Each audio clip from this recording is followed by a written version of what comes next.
Assalamualaikum warahmatullahi wabarakatuh. Waalaikumsalam warahmatullahi wabarakatuh. Selamat siang anak-anak. Siang. Apa kabar?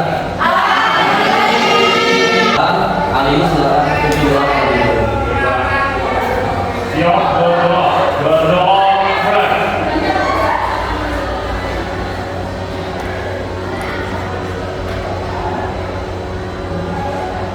Berdoa selesai. Absen terlebih dahulu untuk cek siapa yang berani. Advent Talia Dela, Ali Ujul Fakor, Hadir Pak.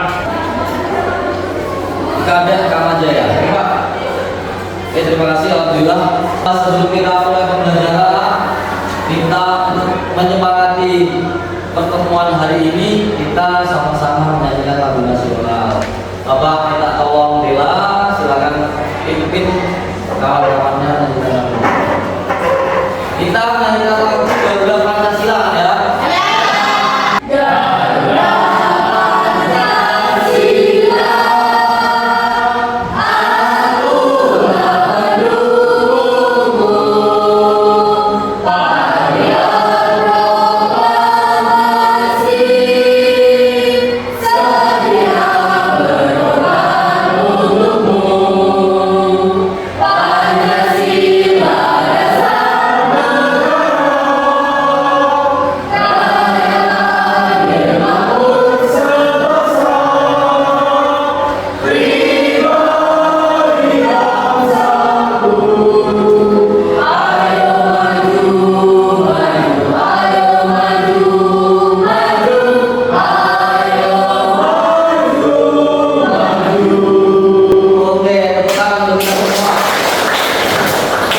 Sebelum kita melangkah lebih jauh membahas materi tersebut, ya, sebelumnya kita sudah membuat yang namanya kesepakatan kelas. Ini ada beberapa kesepakatan kelas di saat proses pembelajaran kita hari ini. Kalian saksikan yang pertama itu lambang waktu, artinya datang tepat waktu. Alhamdulillah hari ini tidak ada ya. Kesepakatan kelas yang kita buat itu selanjutnya harus kondusif dan efektif. Jadi ketika bapak menyampaikan materi, kalian harus mendengarkan. Ya, paham? Jadi hari ini kita akan mempelajari materi mengenai latar belakang penjelajahan samudra. Nah, tujuan materi pembelajaran ini kalian nanti mampu untuk menjelaskan latar belakang penjelajahan samudra oleh bangsa Eropa. Jadi yang melakukan penjelajahan samudra nanti adalah bangsa-bangsa Eropa. Kamu tahu bangsa Eropa? Tahu? Terdiri dari negara mana saja? Coba dimulai dari gede. Negara mana Eropa? Yang besar. Aliu. Spanyol Pak. Spanyol, bagus. Portugis, siapa lagi? Perancis. Oke, luar biasa ya. Tangan untuk kawan-kawan. Tuh, materi pembelajaran atau tujuan pembelajaran kita hari ini. Jadi kalian harus semangat ya. Siap. Jadi generasi bangsa ya. Selanjutnya Bapak ada beberapa pertanyaan ya. Ini pertanyaan yang pertama. Mengapa Indonesia itu menjadi primadona bagi bangsa-bangsa Eropa? Siapa yang mau jawab? Saya Pak. Oke, Gede Govinda, silakan jawab. Mengapa Indonesia menjadi primadona bagi bangsa-bangsa Eropa? Karena negara Indonesia itu kaya akan sumber daya alamnya seperti rempah-rempah. Contoh rempah-rempah itu ada jahe, kunyit, pala, dan lada. Gitu Pak. Oke, luar biasa. Kasih tangan. Bapak akan menyampaikan materi tentang Indonesia yang kaya akan sumber daya alam. Nah, jadi sebelum kita mempelajari latar belakang apa sih bangsa-bangsa Eropa yang bisa berbondong-bondong datang ke Indonesia, ini Bapak jelaskan dulu.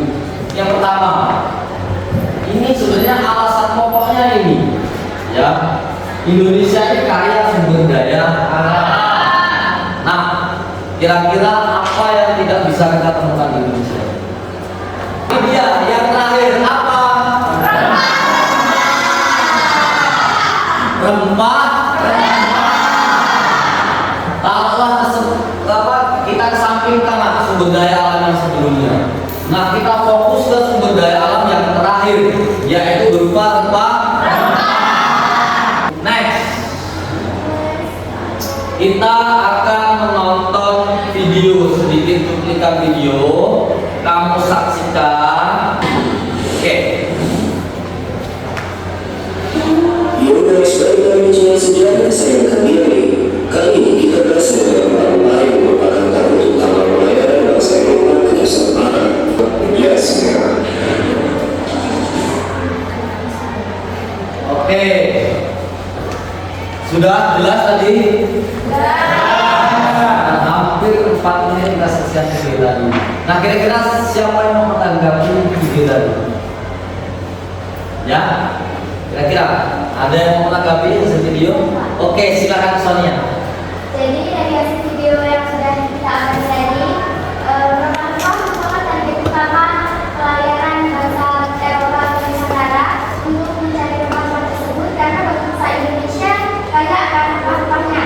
Mereka membutuhkan rempah tersebut terutama untuk pengawet makanan dan kedua sebagai penghangat tubuh.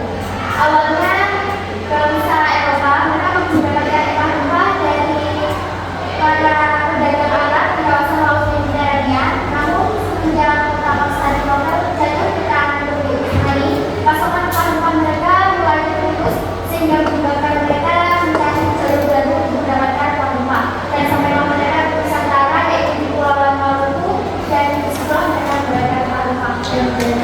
Oke, luar biasa. Perfect sekali jawaban dari Sonia. Jadi bangsa Eropa itu di Eropa sesuai yang kita ketahui di Eropa itu kan cuacanya ada 4. Nah, kalau kita kan hanya musim hujan dan musim kalau di sana 4. Jadi belum sempat rempah-rempah itu tumbuh, sudah datang musim gugur.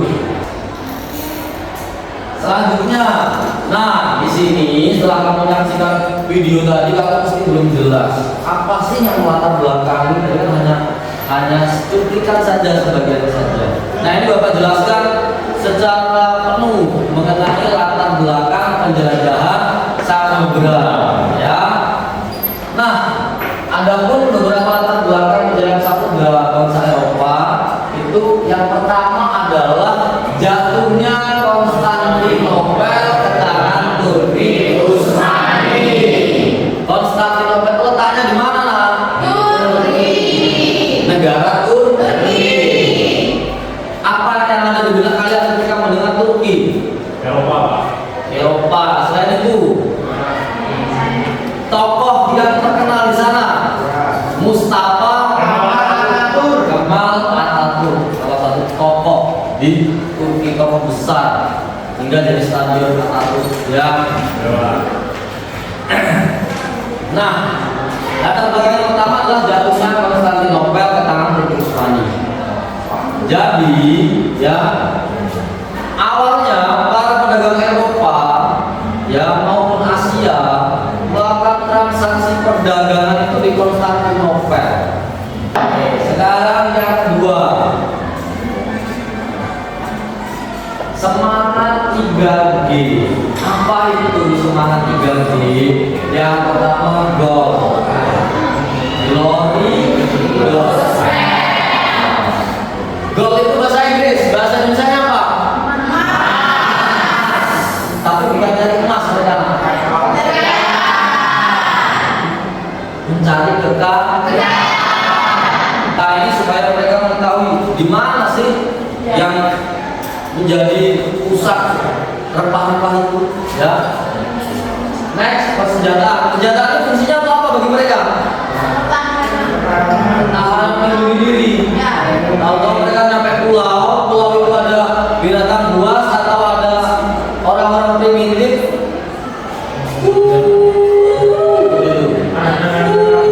Itu serang.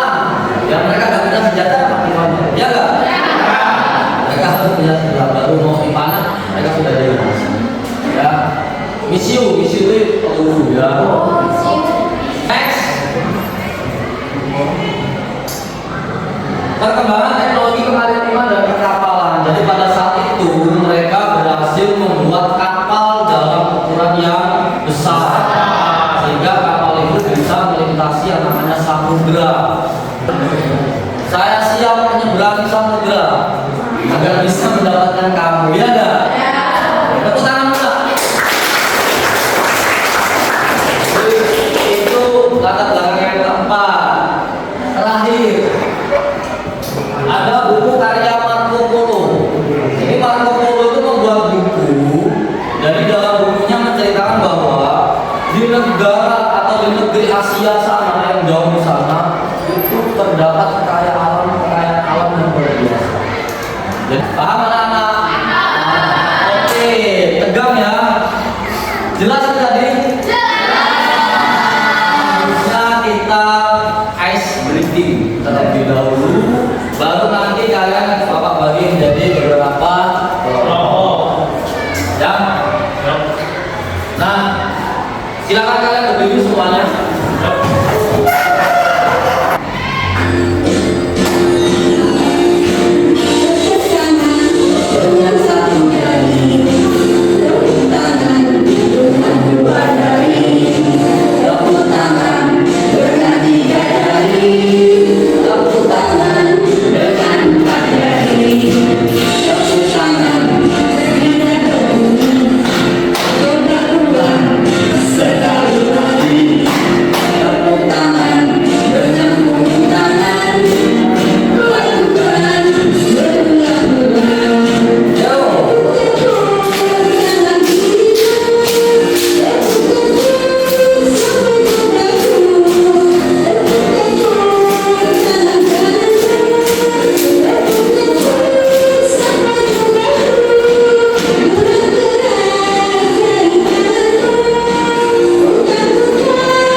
Kita bagi kelompok, kita diskusi ya. Kalian diskusi, nanti kelompoknya bapak yang bagian ya. Bagi di materinya juga nanti akan bapak berikan ya. Kelompok yang pertama ya, Kama ya, Kama, kemudian Dinda, Bunga, Dea dan Ina. Putra dan Govinda ya. Ya, oke. Silakan kamu gabung dengan kelompokmu masing-masing. Silakan. Masih ingat dengan anggotanya tadi? Silakan.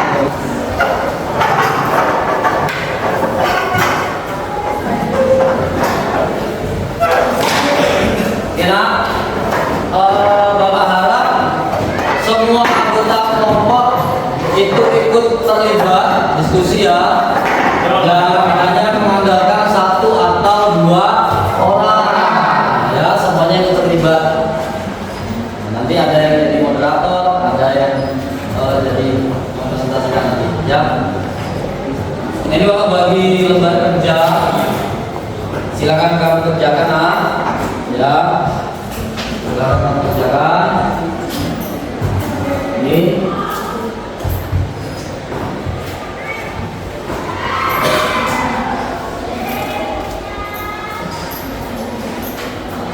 Oke, atau jelaskan manfaatnya ya, dan bentuk dan cirinya.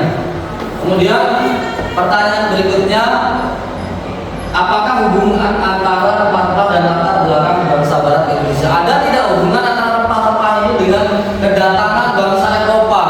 Ada. Kalau kalian tadi memperhatikan materi, pasti sangat mudah menjawab ini. Kemudian selanjutnya, bagaimana cara kita melestarikan rempah-rempah tersebut? Nah, silakan kamu berdiskusi. Ini tadi bunga peka namanya ya. Fungsinya untuk kalau orang Sumatera Barat itu rendah. Gimana? Ada kesimpulan enggak?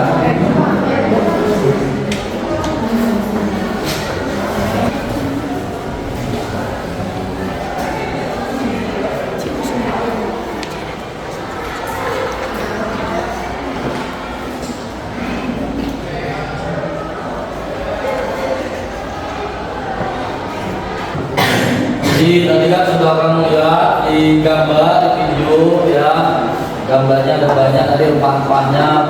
Itu ada tidak hubungannya dengan kedatangan Eropa ya?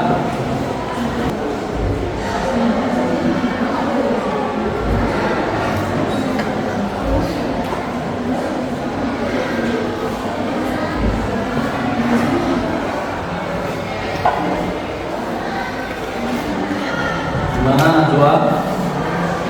Menemui kesulitan?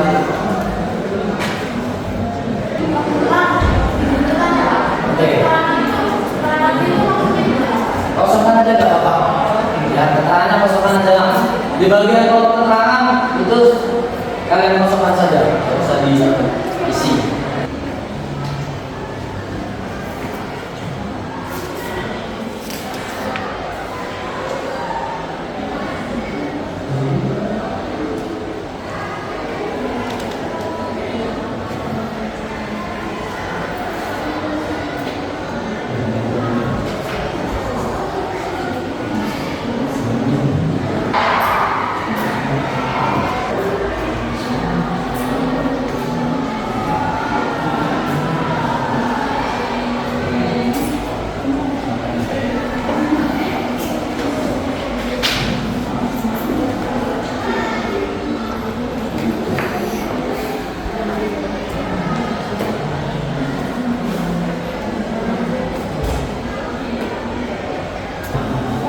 Kalau ada yang menemui kesulitan, jangan sungkan bertanya nak.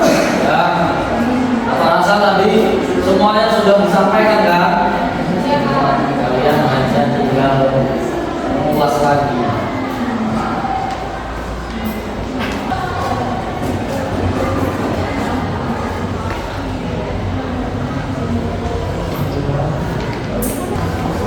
Oke sudah nak? Belum ya? Masih ada waktu 4 menit lagi. Oke, semangat. Sudah selesai kelompoknya? Tiga lagi Pak. Tapi tahu kan gambarnya gambar apa saja? Yang bawah. Putri gambar apa saja tadi? Yang pertama gambar apa itu? Yang pertama ini merica ya. Untuk apa merica itu? Buat apa biasanya kalau merica itu bumbu apa? masak. Bumbu sop, bukan kolak ya? Ya, jadi untuk sop. Merica itu mahal nggak? Mahal. Ya, bisa jadi untuk bisnis kita.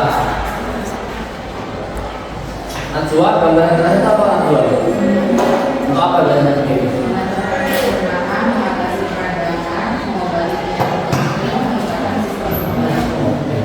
Kalau untuk masakan biasanya masak apa nih? Bisa ya? Karena bapak nggak suka sebelah jadi nggak tahu. Bisa untuk goreng tempe ya, bumbu goreng tempe, ya nggak? Bawang merah, bawang putih, campur kemiri, campur. Kemiri apa tuh Mbak? Oh iya sorry. Maaf Mbak ya. Oke nak, 1 menit lagi selesai ya. Selanjutnya nanti kita presentasi per kelompok. Ya. Presentasi nanti Bapak kasih waktu beberapa menit untuk masing-masing kelompok ya. Oke, cukup nak? Sudah selesai? Oke, cukup dah. Oke, cukup. Waktu habis ya. Selanjutnya kalian akan mempresentasikan hasil diskusi yang sudah kalian buat. Kira-kira kelompok mana yang mau menyampaikan terlebih dahulu? Oke, kelompoknya bunga.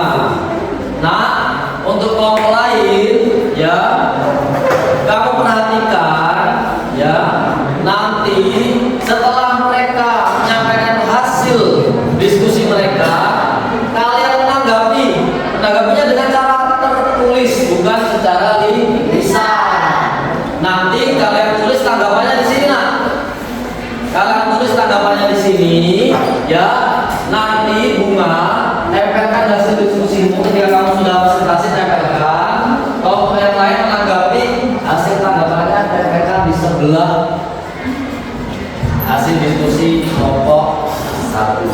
Jelas? Oke, ini namanya semikinor. Ya, tahu kan? Oke, nanti bisa didapatkan. Silakan untuk Bunga dan kawan-kawan maju ke depan, sampaikan hasil diskusinya. Silakan. Baiklah, saya awali. Assalamualaikum warahmatullahi wabarakatuh.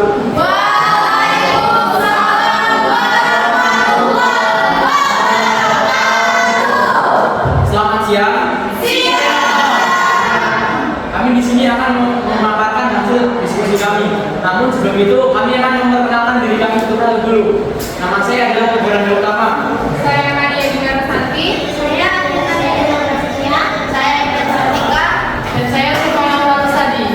Nah, langsung saya masuk saja untuk pemaparan hasil diskusi kami yang akan disampaikan oleh rekan saya. Baik, gambar pertama yaitu lada atau merica yang memiliki manfaat meningkatkan pencernaan, sumber antibodi dan bahan masak.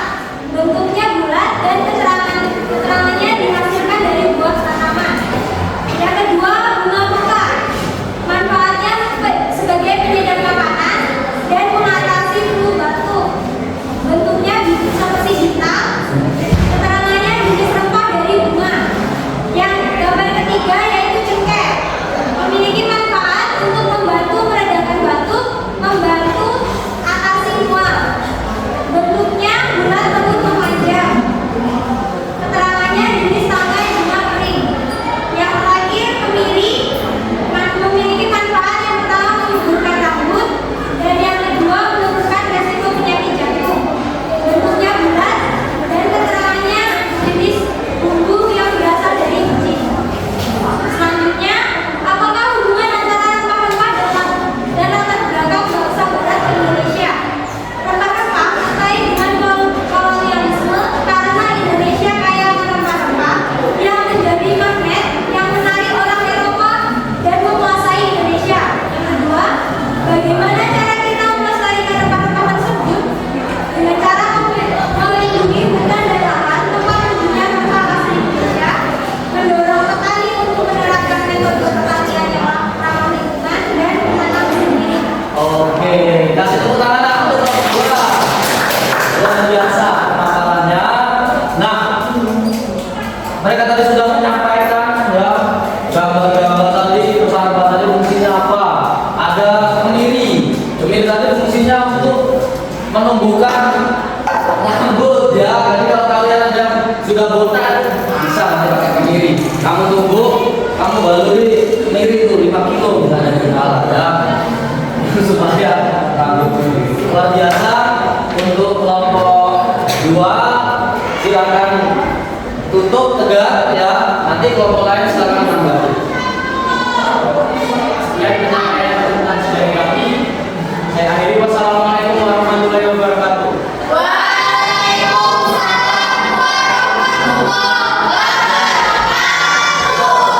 Selamat siang.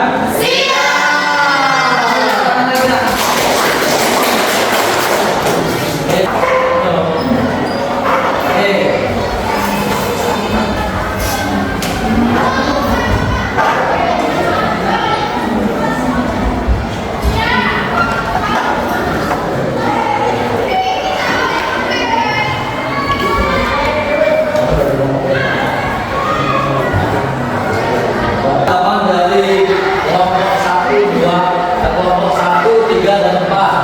Oke, tanggapan dari kelompok 1 ya. Penyampaian materi sangat baik dan detail sekali, luar biasa. Kemudian dari kelompok 3, cara penyampaiannya mudah dipahami dan materi yang disajikan terdapat keterangan yang jelas.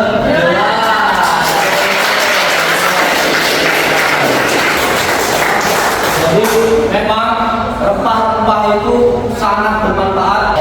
Materi kita hari ini sudah cukup lah. Namun sebelum kita akhiri, kita simpulkan dulu apa yang sudah kita pelajari hari ini. Silakan Ali. Jadi sebelumnya saya mau juga menyimpulkan dari kita dari awal tadi. Dari awal tadi kita sudah diberi rombongan, kemudian juga materi yang pertama yaitu datang latar belakang datangnya penjajah Eropa ke Indonesia. Yang awalnya hanya iseng-iseng mencari karena di sana keterbatasan rempah-rempah, dia iseng-iseng mencari jalur yang baru ke arah bawah selatan South Afrika, kemudian tembus ke Asia, yaitu tempatnya di Indonesia yang tadi Bapak jelaskan yaitu di Maluku. Kemudian dia bertemu rempah-rempah, awalnya dia iseng-iseng, akhirnya karena terlalu mudah mendapatkan rempah yang banyak dan melimpah di Indonesia, akhirnya dia menjajah rempah-rempah yang sangat banyak manfaatnya. Bagaimana kita presentasikan tadi dari kelompok 1 sampai kelompok 4, beberapa macam rempah-rempah yang telah kita presentasikan memiliki banyak manfaat daripada yang kita ketahui pada umumnya, seperti manfaat lain seperti bahan pengobatan, bahan-bahan yang lainnya. Begitu Pak. Luar biasa kesimpulan dari benar Aliu. Jadi rempah-rempah kita tahunya tadi hanya sebagai bumbu penyedap, bumbu masakan, tapi ternyata di balik semua rempah-rempah itu bisa menjadi obat kesehatan bagi tubuh kita. Dan selanjutnya kita refleksikan pembelajaran kita hari ini. Satu kata untuk pembelajaran kita hari ini. Yuk, siapa yang mau menyampaikan? Bapak kasih kesempatan 5 orang untuk menyampaikan satu kata untuk pembelajaran hari ini. Bunga, silakan. Seru, Pak. Seru, luar biasa tepuk tangan. Gede, Senang Pak. senang. Iya, senang. Luar biasa ya. Alia, Sangat senang dan banyak manfaat yang bisa diambil. sangat senang dan banyak manfaat yang diambil. Banyak kata gitu ya. Itu dalam satu kalimat. Luar biasa. Oke, Tegar. Menyala, Pak. Menyala. Berikutnya yang akan kita pelajari materi berikutnya adalah tokoh-tokoh siapa saja sih ya yang menjadi nahkoda ataupun kepala ataupun pemimpin dari perjalanan penjelajahan samudera ini. Ya, masih semangat anak-anak? Kalau masih semangat, Bapak pengen tahu ya. Tepuk semangat.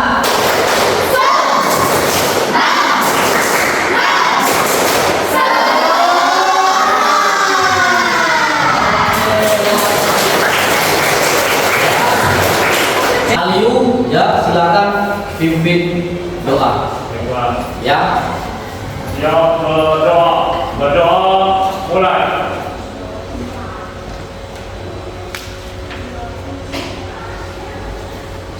Berdoa selesai. Oke nak, sebelum Bapak tutup ya pertemuan kita pada hari ini, kalian tetap bersemangat ya. Kalianlah generasi penerus bangsa yang bisa menjaga bangsa kita ini tidak terjajah dan tidak dikuasai lagi oleh bangsa lain adalah pundak kalian semua di sini. Ya, jadi nasib bangsa kita ini ada di pundak kalian. Paham? Cukup sekian pertemuan kita hari ini, hati-hati di jalan ya. Mudah-mudahan kalian selamat sampai dengan tujuan. Mohon maaf jika Bapak ada salah-salah kata. Wabillahi taufiq wal hidayah. Wassalamualaikum warahmatullahi wabarakatuh. Waalaikumsalam warahmatullahi wabarakatuh. Selamat siang.